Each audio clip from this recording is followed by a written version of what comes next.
এই চাটের রেসিপিটা আমি 2 মিনিটে কেমন করে বানালাম চলুন দেখাচ্ছি। এর জন্য প্রথমে ধুয়ে রাখা একটা আলু ভালো করে স্লাইস করে নিয়ে আমি কাপড় দিয়ে শুকিয়ে ড্রাই করে নিলাম, আর ফর্ক দিয়ে হোল করে নিয়ে একদম গরম তেলে ভালো করে ডিপ ফ্রাই করে তুলে রেখে নিলাম সাইডে।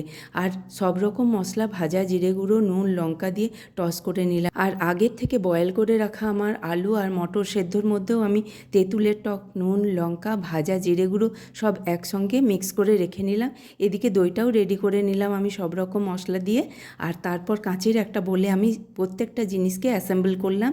দেখুন, প্রথমে আলুর স্লাইসটা দিলাম ফ্রাই করা, তারপরে ঘুগনিটা দিয়ে দিলাম, দই দিলাম, তেঁতুলের টক দিলাম আর সেও ভাজা দিয়ে লেয়ারিং করে নিলাম। আর এর মধ্যে ওপর থেকে ধনেপাতা, চপ টমেটো, সেও ভাজা, একটু তেঁতুলের টক, দই আর ভাজা মশলা, চাট মশলা দিয়ে গার্নিশ করে নিলাম। একটা সুন্দর আলু চাট রেসিপি কেমন লাগলো অবশ্যই কমেন্ট করে আমাকে জানাবেন। ভালো থাকবেন, নমস্কার।